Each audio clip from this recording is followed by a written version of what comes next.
13e cours sur les 9 dons du Saint-Esprit. 13e cours sur les 9 dons du Saint-Esprit. Je vous rappelle que les dons du Saint-Esprit nous sont donnés en supplément de ce qu'on peut vivre par la foi. On a besoin de l'Esprit de Dieu pour aller beaucoup plus loin. Ce que j'ai appelé le turbo. Vous avez compris ce que c'était, hein? Ces moteurs-là où on met un espèce de compresseur, où avec la même capacité de cylindrée, on peut avoir beaucoup plus de puissance, sans être obligé d'augmenter le volume de la cylindrée du moteur. Alors, nous avions vu l'introduction, je vous ai expliqué un petit peu à propos des dons du Saint-Esprit. Oups, ma feuille qui fiche le camp. Et je vous ai expliqué un certain nombre de règles. D'abord, la définition générale, nous l'avons dans 1 Corinthiens 12, sur les dons du Saint-Esprit. Paul dit, pour ce qui concerne verset 1, les dons du spirituel ou du Saint-Esprit, je ne veux pas, frère, que vous soyez dans l'ignorance. Vous savez comment, quand vous étiez païen, vous étiez entraîné et dévoyé vers des idoles muettes. C'est pourquoi je vous déclare, nul s'il ne parle par l'Esprit de Dieu ne dit, Jésus est anathème. Anathème, ça veut dire maudit.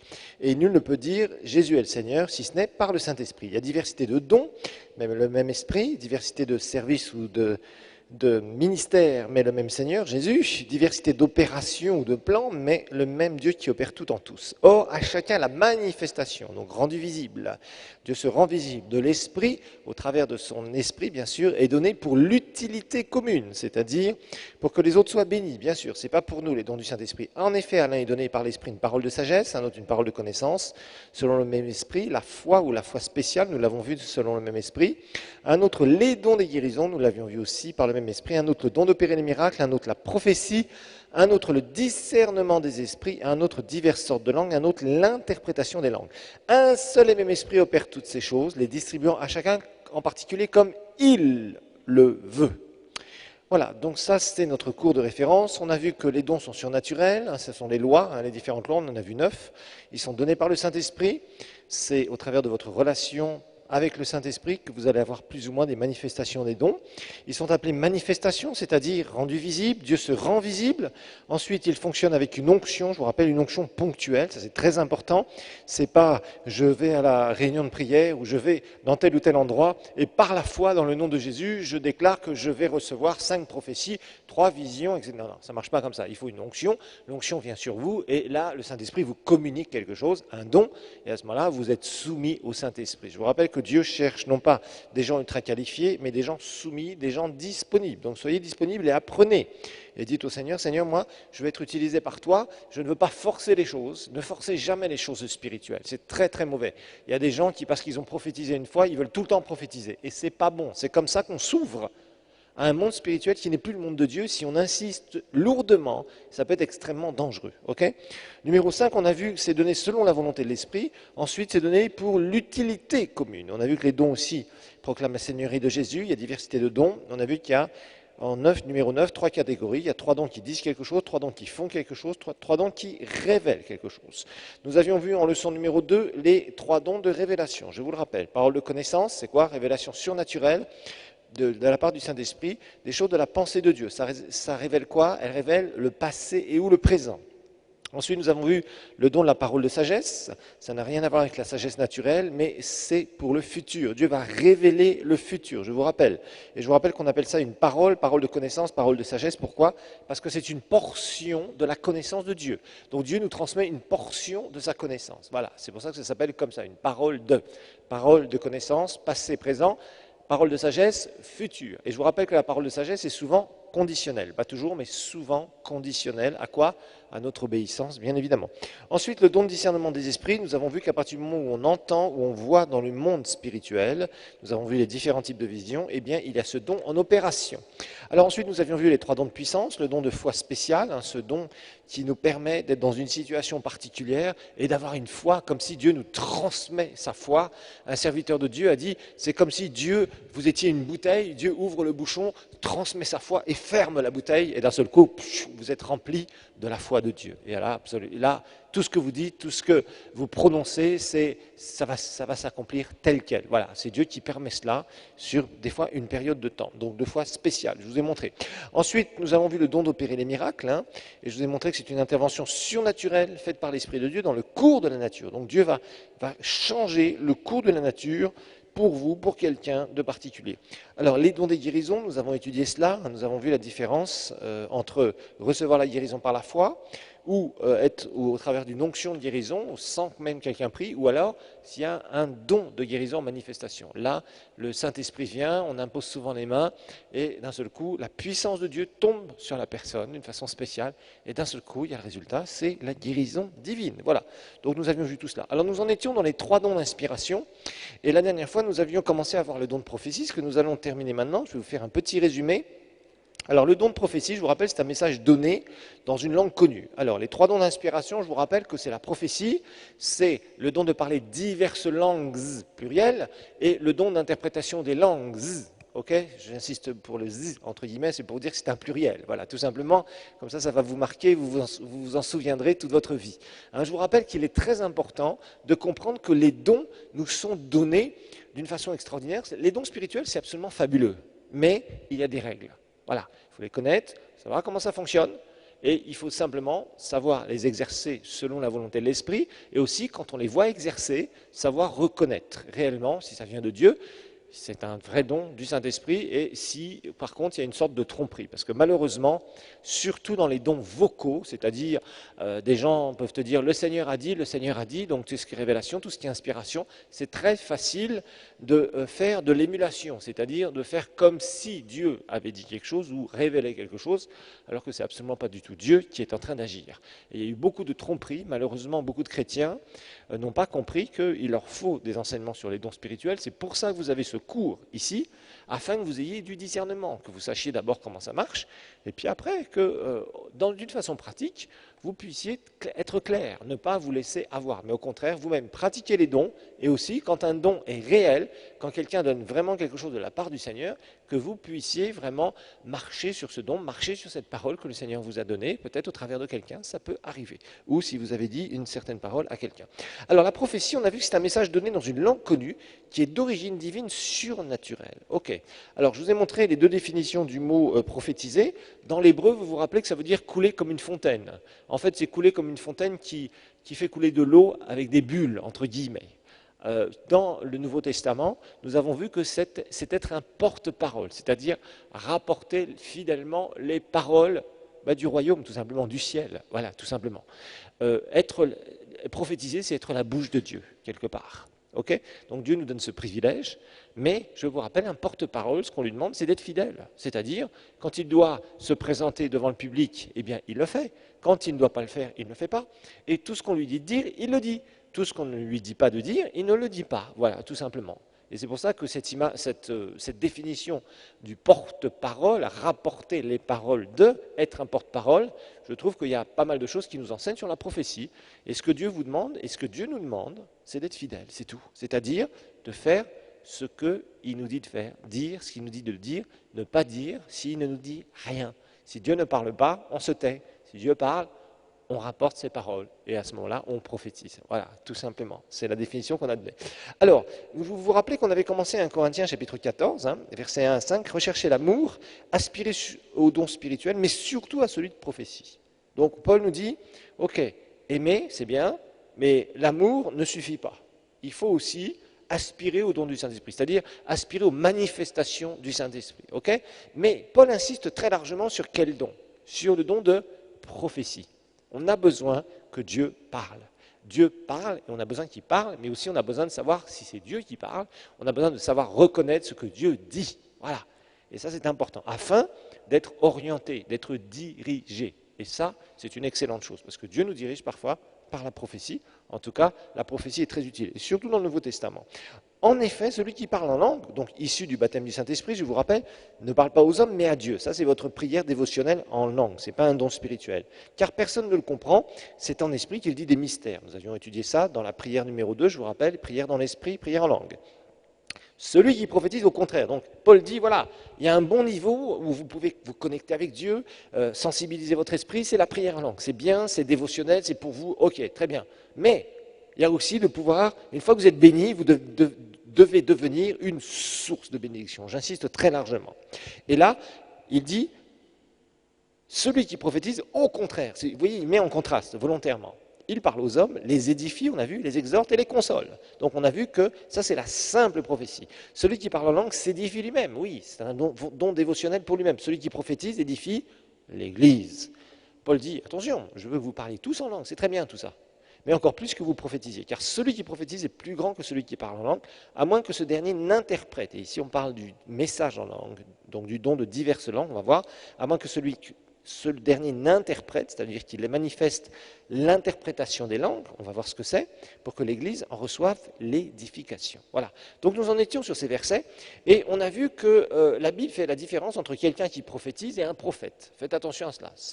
Le ministère de prophète, c'est vraiment avoir une onction très très très particulière, et là, évidemment, le prophète va manifester un certain nombre de dons. Il y en a beaucoup, je vous dis, sur cette terre qui s'appellent prophètes et qui ne sont pas prophètes. Il y en a malheureusement qui sont de faux prophètes et qui se font passer pour des chrétiens et des serviteurs de Christ, et ce sont des vrais faux prophètes, et j'en vois plus d'un.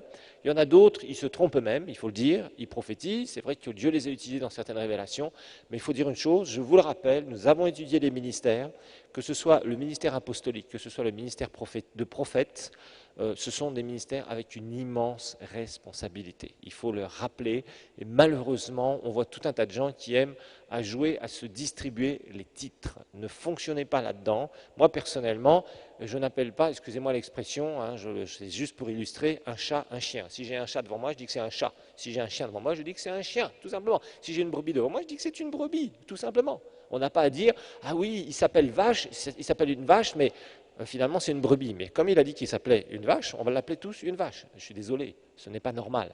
Il faut être clair. Et moi, personnellement, les histoires de titres et les machins, je les élude. Je m'arrange pour dire autre chose, parce que j'estime qu'à partir du moment où on ne reconnaît pas telle personne dans tel ou tel ministère, on n'a pas à l'appeler comme ça. Je pense que d'ailleurs c'est mauvais pour la personne. Je dois dire qu'il y a pas mal de gens qui sont en train de jouer beaucoup avec des titres et des machins, et ce n'est pas pour le bien du corps de Christ, croyez-moi, au contraire, ça amène la confusion. Quand on reconnaît un don, on doit le reconnaître. Ce n'est pas quelqu'un qui s'autoproclame, on le voit. Si quelqu'un est prophète, on va vraiment voir que c'est un prophète. Si quelqu'un est apôtre, on va vraiment voir que c'est un apôtre. Il n'a pas besoin de crier partout. « Hé les gars, je m'appelle apôtre. Hé, maintenant regardez, partout sur mon ministère, je m'appelle apôtre machin truc. » Il n'y a pas besoin de faire ça. Ça sert strictement à rien. L'important, ce sont les fruits que nous portons. Ce n'est pas le titre. L'important, c'est l'onction que nous avons. Et c'est tout. Et il faut rester dans la simplicité et dans l'humilité. Malheureusement, je vous le dis, il y a beaucoup de travers, je suis obligé d'insister largement parce qu'on le voit de partout et c'est vraiment dommage. Je trouve ça absolument triste. Donc la Bible fait clairement la différence entre le fait de prophétiser et être prophète. Alors, je vous rappelle que la simple prophétie qui est, je vous le rappelle, l'édification, l'exhortation, la consolation, verset 3, eh bien, la simple prophétie est souvent adressée à qui? À des bébés spirituels. Parce que tu as besoin de consolation quand tu es affligé, quand tu es déstabilisé dans ta vie spirituelle. Pourquoi? Parce que tu n'as pas encore grandi dans le Seigneur.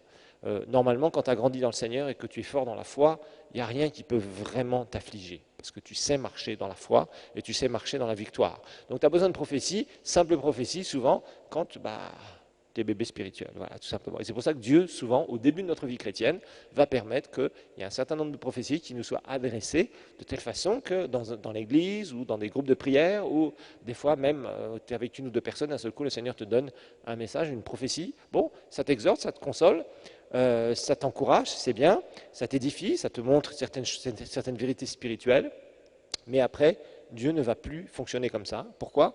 Parce que tu es supposé grandir dans ta sensibilité au Saint-Esprit, grandir dans ta relation avec le Père Céleste, grandir dans la foi, et tes convictions sont basées sur quoi? Sont basées sur la parole. Tu n'as plus besoin qu'on te dise « Ah, le Seigneur te dit qu'il t'aime ». Tu le sais.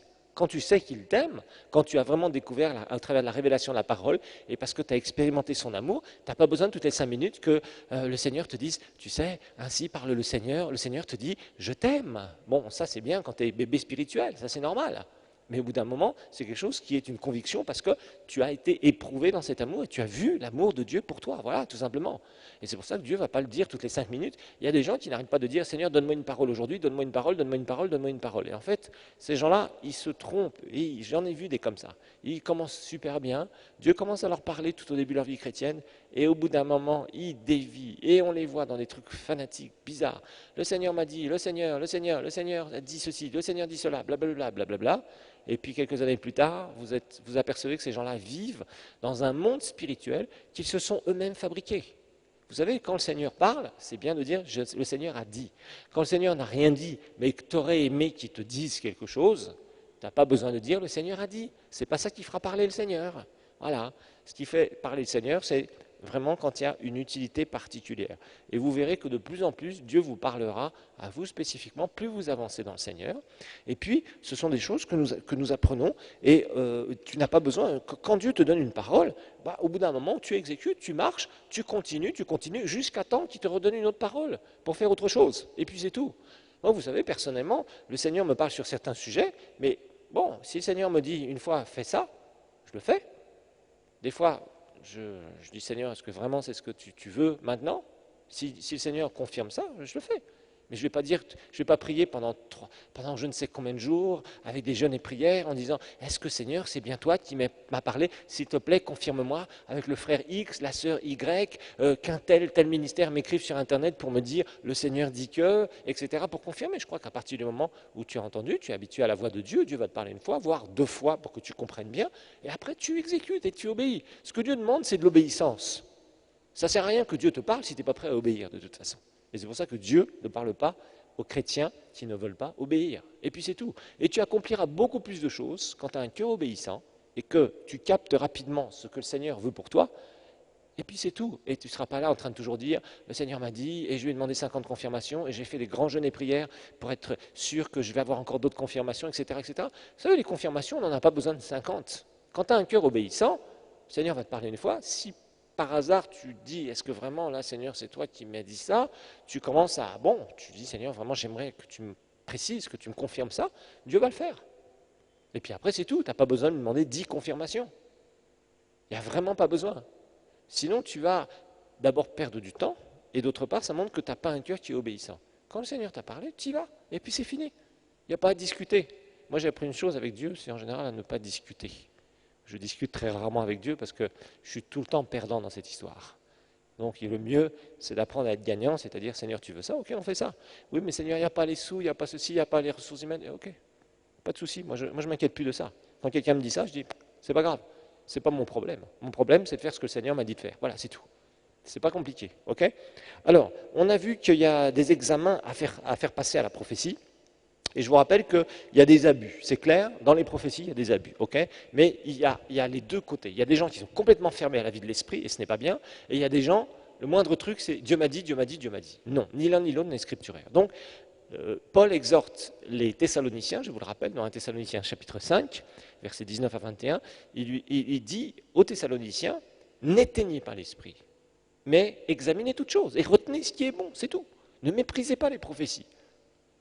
Les Corinthiens, c'était le contraire. Les Corinthiens, eux, n'importe qui disait n'importe quoi, se levait dans l'assemblée et disait « Le Seigneur dit que, blablabla ». Paul leur dit « Écoutez les gars, on est même en train d'insulter le Seigneur en disant Jésus est anathème et vous dites que ça vient de Dieu. » Mais franchement, Paul était outré, il était fâché avec ça. Donc franchement, vous voyez, donc ça c'était l'autre abus. Donc les Corinthiens étaient ouverts à tout et n'importe quoi, et les Thessaloniciens, eux, étaient beaucoup plus réservés. Et Paul leur dit « Non. Ok, s'il y a des gens qui donnent des prophéties, vous allez examiner et retenir ce qui est bon, et puis c'est tout. Donc, vous devez faire passer des examens à n'importe quelle parole qui vous est donnée, ou que vous entendez, ou une prophétie, quelle qu'elle soit. C'est biblique, frères et sœurs. Maintenant, ne rejetez pas tout en bloc, n'acceptez pas tout en bloc, mais retenez ce qui est bon. C'est tout. Donc, il y a des examens qu'on fait passer, et c'est pour ça qu'on étudie cela. Parce qu'il faut faire passer ces examens à toute parole. Quelqu'un vient à vous, le Seigneur me dit que tu dois faire ceci, que tu dois faire cela. Ok. Tu dis ok, merci mon frère, ma soeur. Ok. Tu prends tes notes et tu dis ah, je dois faire passer l'examen. Quand on m'a donné ça, est-ce que ça passe l'examen ou pas? Si ça ne passe pas l'examen, tu laisses tomber. Si ça passe l'examen, tu retiens. Alors, on a vu, première chose, est-ce que la prophétie exalte le Seigneur Jésus-Christ? On a vu que toute prophétie est centrée sur qui? Sur Christ, bien sûr, et exalte Christ, pas les hommes. Ça, c'est très important. Toute prophétie est centrée sur Christ. Elle rapproche de Christ. Donc ça, c'est important. Nous l'avons vu, parce que Jésus a dit que le Saint-Esprit nous sera donné, et que le Saint-Esprit prendra de ce qui est à lui pour nous le donner. Et à partir du moment où il prend ce qui est à Jésus pour nous le donner à nous, l'Église, obligatoirement, Jésus est exalté et Jésus est au centre de toute révélation, de toute prophétie. Ça, c'est obligatoire. Si Jésus n'est pas au centre d'une prophétie, moi j'ai un problème quelque part. Parce que pour moi, ça ne passe pas le test numéro 1. Test numéro 2, est-ce qu'elle est scripturaire? Alors là, il faut faire très attention. Parce que je vous rappelle que là, il peut y avoir le danger des histoires de l'Ancien Testament. Et il y a des choses dans l'Ancien Testament qui ne sont pas applicables pour nous. Et je vous rappelle, beaucoup de prophéties sur les nations, les machins, les trucs, les bidules. Si Dieu prophétise quelque chose sur une nation, il ne prophétisera jamais une guerre, il ne prophétisera jamais, qu'une armée va gagner contre une autre armée. Non, non, non. Dieu va prophétiser quoi? Un réveil. Parce que Dieu, on est dans le temps de quoi? On est dans le temps de l'Église. Okay? Donc il va parler à son Église. Il ne parle pas pour des inconvertis. Okay? Soyons bien clairs, faisons bien attention par rapport à ça. Parce qu'il y a beaucoup de choses qui sont racontées au nom de Dieu et que Dieu n'a jamais dites. Voilà. Par contre, il nous demande de faire certaines choses pour que son Église, que les vrais chrétiens agissent des fois dans certains domaines. Il peut parler sur son Église par rapport à l'économie, mais il parle à son Église, il ne parle pas à toute la nation. Vous voyez la différence? Dieu ne parle pas à la nation, il parle à son Église, pour que son Église intervienne dans tel et tel et tel domaine. Ça, oui, ça c'est biblique. Mais en aucun cas, Dieu va parler pour toute une nation, parce que Dieu n'a pas d'alliance avec nos nations. Il a une alliance avec qui? Son Église, ses chrétiens nés de nouveau. Voilà, tout simplement. Donc il faut vraiment faire attention, parce que souvent, il y a de la confusion. Est-ce qu'elle rend témoignage à votre esprit? Là aussi, à partir du moment où une prophétie est donnée, faites attention, ne pas confondre vos sentiments et votre esprit. Je vous ai montré très clairement le piège courant. On vient vers une personne et on lui dit, voilà, le Seigneur dit que tu seras ceci, tu seras grand, tu seras. Et la personne, à ce coup, tac, tac, tac, dans ses sentiments, ça la touche, entre guillemets. Parce que Dieu veut que je sois, le prophète m'a dit que je serai, vous voyez? Et là, d'un seul coup, c'est les sentiments qui parlent. Apprends à ne pas être impressionné, quelle que soit la personne. Même si tu vois quelqu'un faire des signes, des prodiges et des miracles devant toi, si cette personne te donne une parole, même si ça vient de Dieu, même si elle a fait des guérisons, tout ça, elle peut se tromper, cette personne. Ou parfois, je vous l'ai dit tristement, et je vous l'enseignerai un peu plus tard, tout le monde est faillible. Vous savez, Kenneth Hagin, qui a vraiment eu un ministère, et vraiment jusqu'à la fin, il a été un super exemple pour des millions de chrétiens, il disait lui-même, même moi, je peux me tromper, imaginez-vous. Moi, je l'ai entendu, à l'époque, quand on a fait son école biblique aux États-Unis, il avait plus de 75 ans. Il avait plus de 40 ans dans le ministère. Et il était vraiment passé par des choses vraiment difficiles. Il avait vu beaucoup de persécutions parce qu'il avait enseigné sur la foi, la guérison, etc., etc. Et vraiment sur la parole sans compromis. Et vraiment, il a eu beaucoup d'opposition sur la prospérité, tout ça. Il a eu beaucoup d'opposition aux États-Unis dans les époques où il était. Et après, son message, d'un seul coup, a vraiment beaucoup aidé beaucoup d'églises. Et ça a été vraiment une révolution dans pas mal de domaines. Mais il le disait lui-même, même après 40 ans de ministère, il a dit, même moi, je peux aussi me tromper. Et pourtant, le Seigneur avait fait beaucoup de guérisons à travers de son ministère déjà. Et il avait eu beaucoup de révélations, des visions, vraiment un vrai prophète et enseignant. Et franchement, il avait déjà un ministère international qui a touché des dizaines de millions de gens. C'est absolument... Je ne sais plus combien ils avaient vendu de livres, mais je crois qu'il y avait pratiquement 100 millions de livres qui ont été en circulation encore, quand il était encore vivant, à la fin de son ministère, tellement les gens avaient soif de la parole de Dieu. Et il le disait, moi aussi je suis faillible, et l'instrument peut être faillible. Donc il est normal de pouvoir éprouver la prophétie. C'est tout à fait normal, c'est biblique. Tu ne passes pas un examen à la parole de Dieu c'est la parole de Dieu. Par contre, à la prophétie, oui. Donc, nous avions... j'en étais, oui, vers mes notes, page 12, parce que on va y arriver, page 12. Alors, est-ce qu'elle rend témoignage à notre esprit? Alors, ici, nous devons faire attention, parce que l'onction est en nous aussi. L'onction de celui qui prophétise, c'est la même onction, c'est le même Saint-Esprit qui habite en toi. Alors, je vous le dis aussi, il y a parfois des gens qui abusent un petit peu, qui n'ont pas bien compris comment, je dirais, on prophétise. Parce que quand vous prophétisez, le Saint-Esprit met des paroles dans votre esprit. Et il y a un moment où le Saint-Esprit arrête de mettre des paroles. À ce moment-là, il faut vous arrêter. Il faut vous arrêter. Et parfois, il y a des gens, ils commencent dans l'esprit et ils terminent comment? Dans la chair. Et ça se sent tout de suite, vous savez. Quand une personne commence à vouloir rajouter des choses à ce que Dieu a dit, eh ben, on le sent tout de suite. Quand on est sensible au Saint-Esprit, on le sent. Quand une personne donne un message qui est purement charnel, aussi, on le sent tout de suite. En tout cas, quand vous êtes habitué un minimum aux choses de l'esprit, vous allez rapidement dans votre esprit ressentir ces choses. Alors, quatrième chose, maintenant, quatrième principe, on en était là.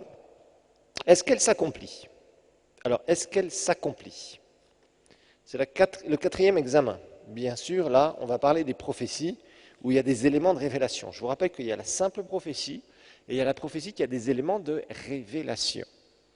C'est-à-dire, il y a plusieurs dons qui sont en manifestation. Une simple prophétie, je vous rappelle, c'est principalement des versets bibliques qui sont repris et adaptés à un contexte ou pour une personne. Par contre, il y a des prophéties où il y a des éléments de révélation, où Dieu va dire des choses, et parfois sur le futur d'une personne.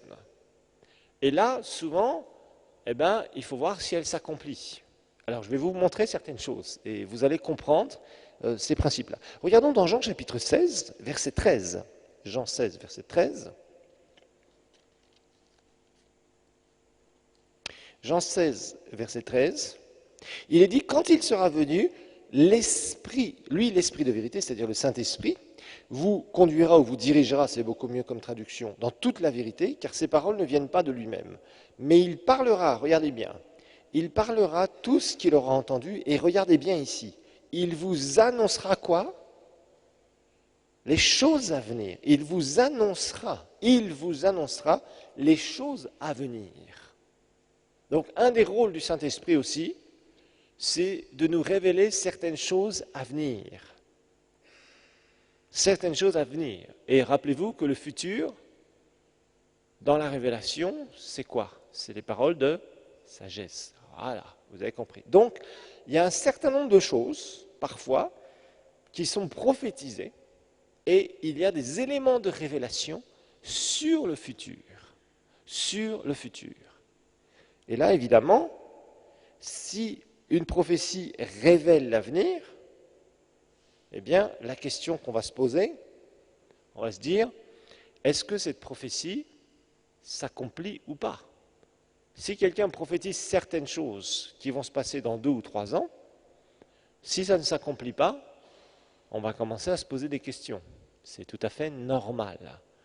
Et c'est là, frères et sœurs, qu'il faut être bien sûr quand vous donnez quelque chose. Et d'autre part, si vous entendez une parole, ok, il va falloir voir. Dans l'Ancien Testament, Dieu avait prévenu. Dans Deutéronome chapitre 18, Deutéronome 18, c'est un verset qu'on avait déjà étudié. On va revoir sous un autre angle maintenant. Deutéronome chapitre 18, versets 20 à 22. Deutéronome 18, 20 à 22, il est dit, mais le prophète qui aura l'audace de dire en mon nom une parole que je ne lui aurais pas commandée, de dire ou qui parlera au nom d'autre Dieu, ce prophète-là sera mis à mort. Verset 21, Deutéronome 18, peut-être diras-tu dans ton cœur, mais comment reconnaîtrons-nous la parole que l'Éternel n'aura pas dite? Ça veut dire, entre guillemets, comment est-ce qu'on va reconnaître si c'est une fausse prophétie? Voilà, c'est ça.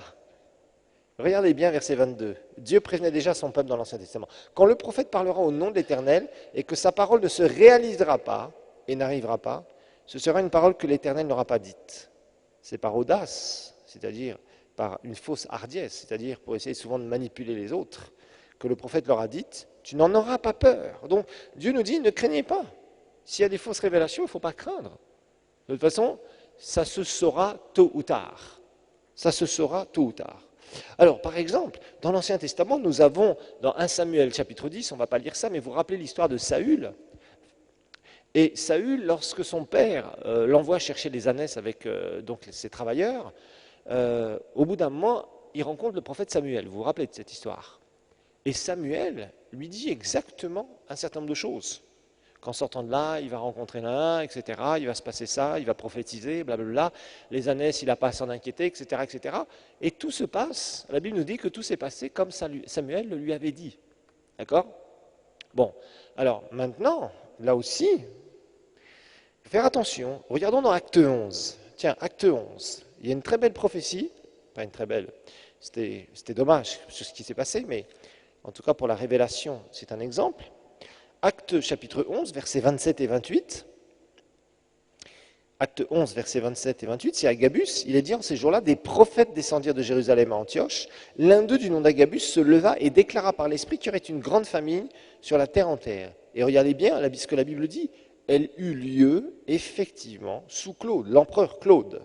C'était le 5e empereur romain qui a été empereur de 41 à 54 après Jésus-Christ. Donc, effectivement, ça s'est produit. Il avait prophétisé quelque chose et l'Église a réagi. Le but, c'était de protéger l'Église, bien évidemment. Alors, vous vous rappelez dans Actes chapitre 21 aussi, on a retrouvé Agabus, c'est des passages qu'on a vus plusieurs fois ensemble. Acte 21, verset 10, il est dit, c'est encore Agabus, bien des années plus tard, on avait étudié tout cela, c'est pour ça que je passe rapidement sur ces passages. Comme nous étions là depuis plusieurs jours, un prophète du nom d'Agabus descendit de la Judée et vint chez nous. Et il prit la ceinture de Paul, se lia les pieds et les mains et dit, voici ce que déclare le Saint-Esprit. L'homme à qui appartient cette ceinture, les Juifs le lieront de cette manière à Jérusalem et le livreront entre les mains des païens. Et c'est ce qui s'est passé parce que Paul est monté à Jérusalem. S'il n'était pas monté, ça ne se serait pas passé. Alors, vous savez, il y a de très bonnes choses qui sont prophétisées, qui sont vraiment bibliques, qui sont divines, mais il y a aussi beaucoup d'histoires. Donc c'est pour ça que si vous voulez réussir votre vie, aller jusqu'au bout, jusqu'à votre dernier souffle, en étant vraiment dans ce que le Seigneur a pour vous, il va falloir que vous ayez du discernement sur la vraie et la fausse prophétie. Parce que personnellement, moi j'ai vu des gens qui ont prophétisé de très belles choses qui se sont produites, dans le monde, dans le monde chrétien, dans l'Église de Dieu, dans certains domaines. Mais j'ai aussi vu beaucoup de farfelus qui sont là, en train de vouloir jouer les prophètes de l'Ancien Testament. Et ça, on en a pas mal qui se baladent à droite et à gauche. Et malheureusement, ces gens-là, en fait, créent de la confusion. Ce que je n'aime pas, vous voyez, c'est qu'on utilise les choses spirituelles de Dieu, qu'on les abuse, et que ça crée un mauvais témoignage. Parce que quand c'est ça, les gens après, vous voyez par exemple sur la prospérité financière, eh bien, il y a des gens qui ont abusé complètement ce message, et vraiment, il y a eu des escrocs, il y a eu toutes sortes de gens qui ont fait tout et n'importe quoi, et ça a mis du discrédit sur une vérité biblique, mais qui ne doit pas être utilisée n'importe comment, mais qui a été abusée, et certains se sont enrichis sur le dos des chrétiens. D'autres ont cru que parce qu'ils allaient donner 100 $, ils allaient récupérer 10 000 $, comme si Dieu était là, et il était une simple machine où on distribuait quelque chose, et automatiquement Dieu allait le ramener 100 fois plus. Vous voyez, il y a beaucoup de gens qui ont abusé ce message, sans tenir compte du message global de la parole de Dieu. Et franchement, souvent, c'est ce qui s'est passé aussi avec les choses de l'esprit. Moi, j'ai vu des gens être vraiment touchés par des choses de l'esprit il y a des années, même bien avant qu'on vienne ici encore. Et franchement, des années plus tard, c'est des gens qui sont quasiment éteints spirituellement. Et c'est dommage. Et ils vont dire oui, parce qu'un jour, il y a un tel qui est venu dans notre église, il m'a dit ceci et cela, et tu vois, 10 ans, 20 ans plus tard, j'en suis toujours là, blablabla. Bla, bla, bla. Vous voyez? Et donc les gens, ils sont déçus, ils sont frustrés, parce qu'ils pensent que Dieu, parce qu'ils ont reçu une parole, Dieu va les prendre là, et d'un seul coup, va les amener tout là-haut. Ça ne marche pas comme ça. Dans le sens, j'ai rien à faire, j'ai aucune responsabilité, tout va se passer tel quel. Désolé, ça ne se passe pas comme ça. Dieu nous montre que nous avons une certaine, nous avons une certaine responsabilité à propos de ce qui va se produire. Parce que Dieu peut parler sur ta vie, et quand il dit des choses sur ta vie, au travers de personnes, ça peut être quelqu'un qui est vraiment dans un ministère de prophète, ça peut être un frère ou une sœur à qui Dieu donne une révélation pour ta vie, ok ? Mais rappelle-toi, tu as le Saint-Esprit en toi. D'abord, Dieu va souvent te parler en premier. La révélation doit venir en confirmation. La révélation de la part des autres. Ne vous laissez pas avoir avec des gens qui viennent vous voir en disant « tu seras ceci, Dieu m'a dit que je t'ai vu faire ça, je t'ai vu. » Si toi, il ne t'a rien montré, sois prudent. Tant que le Seigneur ne t'a pas parlé, tu as l'Esprit de Dieu en toi. Donc, le Seigneur te parlera d'abord à toi personnellement. Et maintenant, il y a un certain nombre de gens que Dieu pourra envoyer pour confirmer ce que tu as reçu ou pour peut-être t'aider à mieux comprendre ce que tu as reçu. Voilà, tout simplement. Donc faisons attention parce qu'il y a beaucoup de confusion et les gens appliquent des choses de l'Ancien Testament à nous qui sommes nés de nouveau. Et ce n'est pas pareil, nous ne sommes pas sous le même régime. Nous ne sommes plus sous le régime de la loi, mais sous le régime de l'Esprit. Le Saint-Esprit habite en nous. vous êtes capable de recevoir la volonté de Dieu. Quelqu'un qui est né de nouveau, même s'il n'est pas baptisé du Saint-Esprit, je dis même s'il n'est pas baptisé de l'Esprit, s'il ne prie pas en langue, il peut recevoir des révélations du Seigneur. Ça, c'est très clair. Donc, Dieu nous dirige en premier, par notre esprit, nous dirige et peut nous parler directement. Maintenant, il y a des gens qui disent des choses qui sont tout à fait vraies, qui sont reçues par l'Esprit de Dieu, et qui vont vraiment être des confirmations. Mais ne soyez pas dirigés par les prophéties. Vous êtes dirigés par le Saint-Esprit, et parfois le Saint-Esprit utilisera la prophétie pour vous donner certaines confirmations sur votre vie spirituelle. Un jour, il y a un soi-disant prophète qui était là, qui était devant un président. C'était le président ivoirien, l'ancien. Et c'était une finale de football. Et le grand prophète, devant tout le monde, a dit « Monsieur le Président, j'ai une grande révélation. Notre équipe va gagner la finale. » Et devinez ce qui s'est passé? L'équipe a été battue. Mais vous voyez, parce que Dieu ne révélera jamais à quelqu'un si telle ou telle équipe va gagner la finale. Ça, ce n'est pas des révélations. Où est-ce que vous trouvez ça dans l'Écriture, frères et sœurs? Arrêtons de jouer avec ce genre de truc. Il y a vraiment des gens qui prennent Dieu comme leur serviteur. Dieu n'est pas ton serviteur. C'est toi qui dois le servir. Ce n'est pas la même chose. C'est toi qui dois se soumettre. Dieu ne se soumettra pas. Seigneur, révèle-moi qui va gagner le match de football. D'ailleurs, un jour, je me souviens, on avait un évangéliste il y a très très longtemps dans une des églises où on était à Paris. Et ce frère parlait un peu sur la prière et sur les différentes révélations. Et il disait, bon, par exemple, si vous avez une équipe de foot qui est donc où il y a beaucoup de chrétiens dedans, donc vous faites une réunion de prière avant le match, et puis vous allez vous jouer contre l'autre équipe de foot, qui aussi a beaucoup de chrétiens, et ils prient avant le match. Et chacun prie pour gagner. Le Seigneur va exaucer qui? Oui. Non, arrêtons d'aller dans du fanatisme. Dieu est intéressé par quoi? L'évangélisation, les âmes perdues. Dieu est intéressé par la croissance de son Église. La croissance, Dieu est intéressé par construire nos vies, que nos vies soient reconstruites et notre destinée. D'accord? Dieu s'intéresse à cela, numéro un, et que nous ayons un impact partout, l'impact du royaume de Dieu, partout où nous sommes. Dieu veut que nous soyons dans des positions élevées. Pourquoi? Pour avoir un impact de son royaume. Soyons bien clairs. Mais arrêtons de jouer comme si nous étions des devins. Hein, on va jouer à la devinette, le Saint-Esprit me dit, le Saint-Esprit me dit, le Saint-Esprit me dit. Arrêtons de jouer à ça. Beaucoup de gens se méprennent avec ce genre de choses et ils ne voient pas la gloire de Dieu, malheureusement. Et je vous garantis, cet homme-là, il a mis du discrédit sur lui-même en prophétisant, soi-disant quelque chose. Le Seigneur ne lui avait rien révélé du tout. Et évidemment, et d'ailleurs, son ministère, après, et pas seulement après, même un peu avant, il faut le dire, avait été largement remis en question. Donc Dieu ne va pas parler sur des choses comme ça. Dieu, excusez-moi, n'est pas intéressé. On dit oui, mais Dieu est intéressé par les moindres détails de notre vie. Plus ou moins. Il est surtout intéressé par les fruits que tu vas porter. Ce qui intéresse Dieu, c'est qu'est-ce que tu vas porter comme fruit pour sa gloire. Le reste, tu en as une responsabilité et une gestion. Soyons bien clairs. Il y a beaucoup de choses, tu n'as pas besoin d'avoir une direction spéciale du Seigneur, tu as simplement besoin de gérer les dons que Dieu t'a fait quand tu es né. Nous avons tous des dons, et simplement, il faut savoir les gérer, c'est tout. Voilà, et ça, c'est ta responsabilité.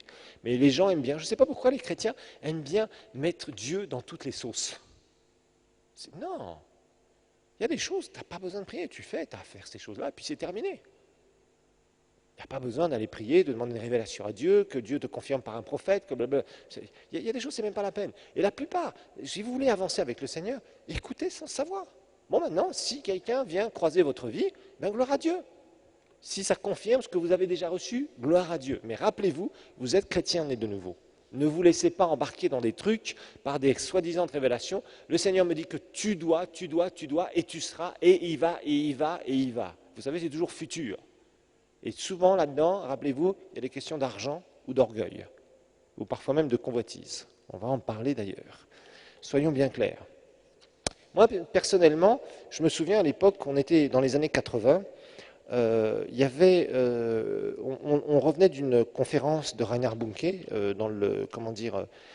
au Portugal, et Dieu nous avait parlé de venir en Afrique, de venir ici justement en Afrique, pas au Burundi, on n'était pas encore bien sûr, et on était dans notre petite église, on témoignait un peu de ça, on nous avait laissé un peu la parole pour dire ce qu'on avait vu à la conférence, tout ça, et puis à la fin de la conférence, à la fin du témoignage, on avait eu l'occasion de prier un peu avec l'église, et puis on était en train quasiment de partir, et puis il y a une sœur, je ne sais plus si elle était ivoirienne, ou je crois qu'elle était ivoirienne, elle était de l'église, et elle nous a dit une parole, mais tout simplement. Et elle nous a dit la parole suivante, elle nous a dit, vous savez, l'onction que vous recherchez, vous la trouverez quand vous serez en Afrique. Et ça s'est produit, mais vous savez, elle n'était pas là en train de dire, chut, tout le monde, taisez-vous, taisez-vous, taisez-vous, chut, le Seigneur va me parler, les deux reins vont devenir ça, les deux reins vont, Non, non, vous voyez, il y a des gens qui sont bizarres, il y a des gens qui tout de suite cherchent à élever les gens. Et ça, ce n'est pas bon. Parfois, on va pouvoir vous donner des paroles, des choses. Moi, il m'arrive des fois avec de l'humour. Dieu se sert des fois de mon humour pour parler à des gens sur leur futur. C'est arrivé plus d'une fois. Donc des fois, je suis prudent maintenant quand je fais de l'humour, parce que j'aime bien rire, j'aime bien passer du temps avec des gens et vraiment partager des bons moments.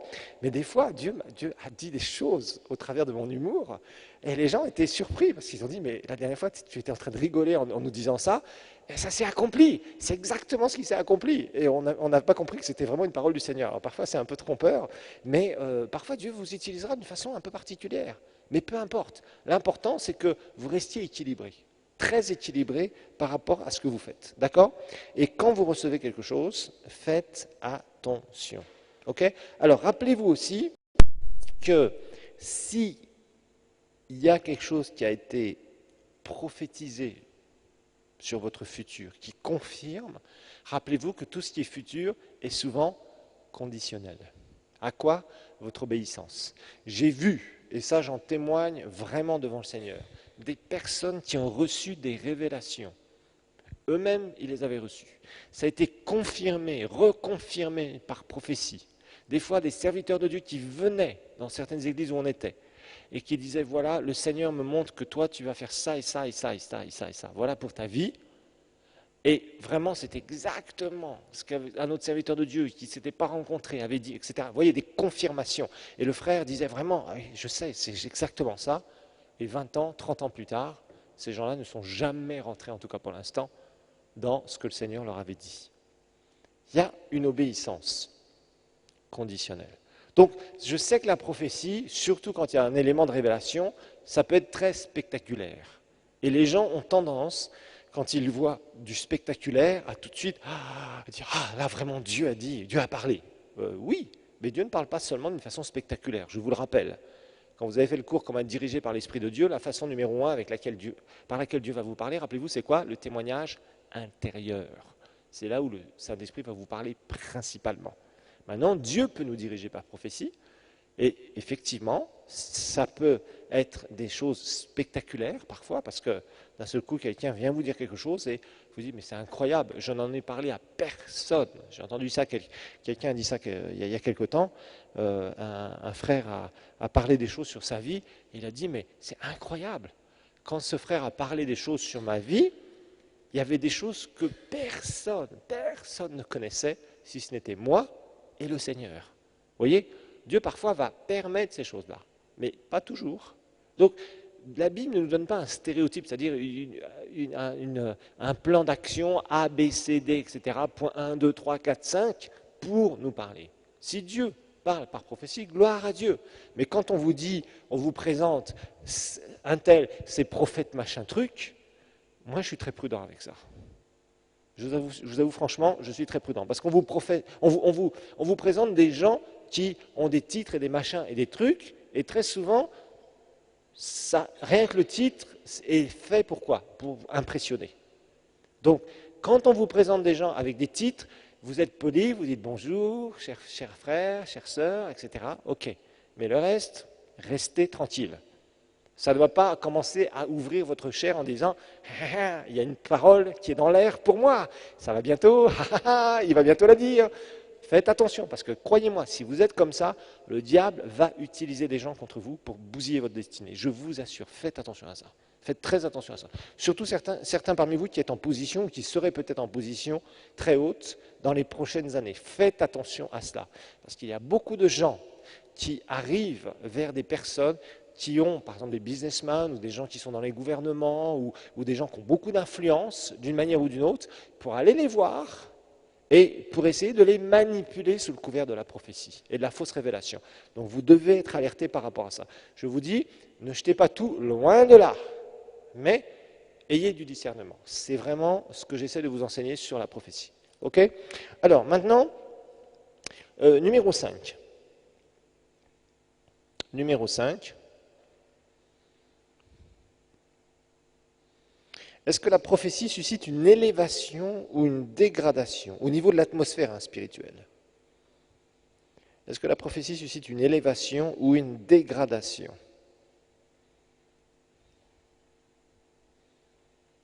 Alors au niveau spirituel.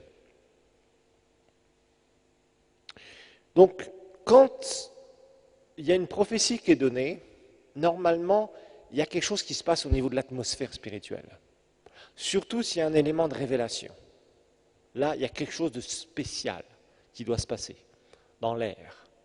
Mais pas seulement. Vous voyez, par exemple, il y a des gens qui disent le Seigneur dit que tous les chrétiens, toutes les églises doivent se repentir. Le Seigneur dit que le jugement arrive. Hein, vous avez déjà entendu ce genre de truc, j'espère. En tout cas, j'espère pas. Ou j'espère, je ne sais plus. En tout cas, partout, vous voyez, il y a des gens qui commencent à dire des paroles de jugement. Dieu, à partir du moment où il parle, il laisse toujours une porte ouverte quelque part. Rappelez-vous, dans l'Ancien Testament, à chaque fois, même quand son peuple... Vous savez, parfois, il y a des gens qui arrivent comme ça, repentez-vous, repentez-vous, sinon le jugement va descendre sur cet endroit. Alors les chrétiens, ils sont... Dieu va venir nous frapper de son ciel, vous voyez? Et ils ont peur, quelque part. Et ça, ce n'est pas des prophéties bibliques.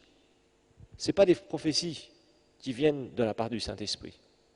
Même si Dieu réprimande son peuple, je dis bien même si Dieu réprimande son peuple, il met toujours une porte ouverte à une vraie repentance et à une restauration. Soyons bien clairs. Je dis même si Dieu réprimande son peuple. Parfois, il peut y avoir des moments où Dieu va réprimander son peuple en disant... Vous êtes sur une mauvaise voie et là vraiment le Seigneur vous dit qu'il faut faire ça et revenir à lui pour que vous puissiez voir telle ou telle chose s'accomplir, etc. Mais Dieu n'est pas un Dieu de condamnation et de jugement. À partir du moment où il y a une prophétie qui commence à condamner et à juger, là vous ne pouvez pas l'accepter. Rappelez-vous, Dieu est quoi? Dieu est un Dieu d'amour. Ok? Maintenant c'est sûr, il veut que ses enfants marchent avec lui, mais une prophétie doit être donnée dans l'amour. Alors je me souviens un jour, à l'époque on était à l'hôtel Méridien quand on avait commencé l'église, et il y avait une dame, et elle était là, et souvent dans les réunions, elle était toute nouvelle à l'église, elle était convertie depuis des années, et elle commençait petit à petit, elle commençait à venir à l'église, et puis au bout de 2-3 cultes, elle commençait à se mettre à parler en langue ou à parler en langue, parce que ça avait été très loin. Et puis, elle commençait à s'agiter, etc., etc. Bon, on s'est dit, apparemment, cette dame, il faut voir, quoi. Puis plus elle venait, plus elle s'agitait, plus elle commençait à s'agiter. Et puis, il y avait des moments, elle commençait à louer Dieu à haute voix, à prier d'une façon très spirituelle, etc., etc. Et puis, un jour, elle est venue me voir et elle voulait des responsabilités dans l'église. Je lui ai dit, madame, ma chère sœur, doucement pour les responsabilités, parce que d'abord, on veut vous connaître, on veut voir qui vous êtes, on veut voir comment vous évoluez dans le Seigneur, on ne peut pas donner n'importe quelle responsabilité comme ça à n'importe qui. Puis elle insistait, et puis culte après culte, elle s'agitait. Et puis un jour, voyant que je commençais à lui dire de s'asseoir, d'arrêter de s'agiter, de se calmer, parce qu'elle commençait à faire du désordre. En fait, il y a des gens comme ça que vous verrez parfois passer dans les églises, et quand ils commencent à s'agiter, soi-disant par l'esprit, on a l'impression qu'ils veulent attirer l'attention vers eux, vous voyez. C'est-à-dire que s'ils donnent une prophétie, souvent c'est pour attirer une certaine admiration, qu'on vienne les voir à la fin du culte. Ma sœur, la prophétie que tu as donnée, vraiment, quand tu as donné ça, mon cœur a vibré, mon être entier a été secoué. Vous voyez, c'est des gens qui veulent entendre ce genre de choses.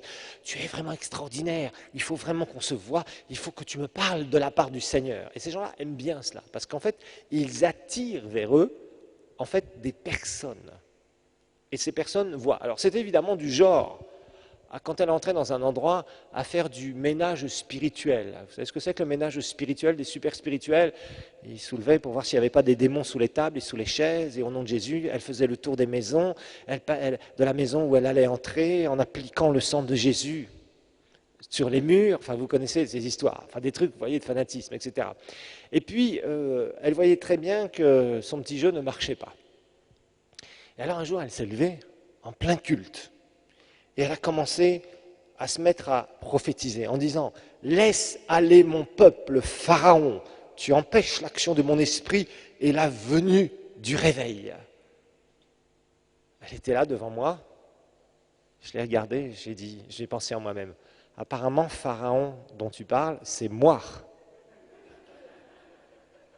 Vous voyez, parce que vous avez des gens comme ça, en fait, ils ne prophétisent pas, mais comme ils voient qu'ils sont bloqués quelque part, parce qu'on ne veut pas laisser n'importe qui faire n'importe quoi, ils utilisent la prophétie pour essayer de manipuler. En fait, de dire, mon cher ami, toi le pasteur, là, allez, assieds-toi un petit peu, laisse le Saint-Esprit faire, sous-entendu, au travers de moi. Vous voyez ce que je veux dire? Il y a des gens qui sont comme ça. Et franchement, alors évidemment, là, j'avais envie d'éclater de rire, parce que franchement, ce jour-là, j'ai failli éclater de rire en public. Mais évidemment, il a fallu sérieusement l'aider à lui faire comprendre que dans une église, il y a une porte d'entrée, mais il y a aussi une porte de sortie. Vous savez, parfois, quand il y a des gens qui ne veulent pas se repentir, parce que bien sûr, je l'ai reçu après, et elle était convaincue que ça vienne du Seigneur, enfin, etc., etc. Vous savez, il y a parfois des gens qu'il faut ni plus ni moins dire, voilà, la porte de sortie se trouve là, n'hésitez pas à la prendre, et rapidement, s'il vous plaît. Quand des gens ne veulent pas se repentir, ne laissez jamais faire du désordre. Si vous êtes pasteur un jour, ou si vous l'êtes déjà, ne laissez jamais des gens prendre, sous le couvert de la soi-disant prophétie, de prendre le leadership et d'essayer d'empoisonner la vie et surtout de se faire attirer, d'attirer en fait des gens sous des, sous des couverts de super spiritualité. Non, les gens qui sont vraiment spirituels, vous les verrez en général, ils sont très simples. Ce sont des gens qui sont remplis de sagesse et qui portent du fruit. Vous reconnaîtrez l'arbre à quoi? À ses fruits, à son fruit, il n'y a pas de problème. Regardez les gens qui disent qu'ils ont des appels de pasteurs qui veulent prêcher. D'abord, regardez s'ils amènent des âmes à Jésus, s'ils savent s'occuper des gens. Donnez-leur un groupe de prière, un groupe une fraternité, un groupe de maison, ou ce que vous voulez appeler une cellule. Et vous allez regarder si vraiment ils ont un appel pour s'occuper des gens, ou si ce qui les intéresse, c'est seulement d'aller prêcher et d'avoir un micro dans les mains et de s'élever au-dessus des autres. C'est comme ça qu'on les repère. Quelqu'un qui dit qu'il a un appel d'évangélisme, moi je n'ai pas de souci avec ça. Mais qu'il aille dans les rues gagner des âmes, qu'il ramène des âmes. Et là, on va vraiment voir qu'il a le feu, qu'il a l'amour pour les perdus. Et là, on va voir qu'il y a déjà quelque chose qui est dans son cœur. Quelqu'un qui a vraiment un appel d'enseignant, vous le voyez aussi. Il commence à vouloir exhorter, encourager les gens sans s'élever. Il étudie la parole, il est passionné par la parole. Vous voyez ces fruits-là, vous voyez? Et la prophétie, c'est pareil. Des gens qui prophétisent n'importe comment, on les voit, on les reconnaît. Les gens qui prophétisent réellement et qui sont soumis au Saint-Esprit, on les voit, on voit un fruit. Donc, vous voyez, personnellement, moi, il y a bien des gens qui sont venus me voir en disant j'ai une parole pour l'Église, le Seigneur m'a révélé ceci, le Seigneur m'a révélé cela. Vous savez, Dieu parle d'abord à ses leaders. Dieu parlait à Moïse d'abord. Soyons clairs, quand Dieu nous place dans une position de leadership, à moins qu'on soit vraiment à côté de la plaque, c'est-à-dire qu'on est complètement dévié, Dieu va nous parler en premier, c'est normal, parce que Dieu nous a placés dans cette position-là. Alors, pour conclure juste cette cinquième partie, en fait, souvent, une prophétie qui est un élément de révélation doit aider les gens à prendre conscience, les gens à qui ça s'adresse, dans l'état dans lequel ils se trouvent. C'est-à-dire, en fait, ça va amener une solution divine. La personne va recevoir une révélation qui va amener une solution divine. Et qui va d'un seul coup, par exemple, si elle commence à s'endormir spirituellement alors que Dieu a un grand appel, Dieu va secouer cette personne au travers de cette révélation, et d'un seul coup, waouh, la personne va dire, mais c'est vrai, il faut que je revienne dans le feu de ce premier amour et que je sois passionné pour Dieu. Ou alors, ça va amener une révélation particulière, pour une autre dimension dans la vie d'une personne. Ça aussi, je n'ai pas de problème avec ce genre de révélation. Par exemple, quelqu'un est dans le ministère, d'un seul coup, il y a un autre ministère qui donne une prophétie particulière pour ce ministère avec une révélation, et là, ça va amener l'autre ministère dans une autre dimension. Par exemple, Benny Hinn a fait ça avec Claudio Freizon, cet Argentin qui a eu une très grosse église dans la capitale, en Argentine. Et en fait, un jour, Claudio Freixon était dans un service de guérison de Bénigne, et Bénigne lui a imposé les mains, et il a prophétisé sur sa vie. Et quand Claudio Freixon est revenu en Argentine, ben, son ministère, comme ça. Vous voyez, ça, j'ai pas de souci avec ça. Ça, j'appelle ça, et à juste titre, de la vraie prophétie. Alors les gens qui vous racontent, le Seigneur fera, le Seigneur te dit, le Seigneur, le Seigneur, le Seigneur, le Seigneur, le Seigneur, le Seigneur. En fait, le Seigneur ne dit rien du tout, c'est la personne qui, ni plus ni moins, fabule, c'est-à-dire fabrique des choses pour essayer, ni plus ni moins, d'amener des personnes à croire plus dans ces personnes que dans ce que le Seigneur a réellement dit. Voilà pour ce cours.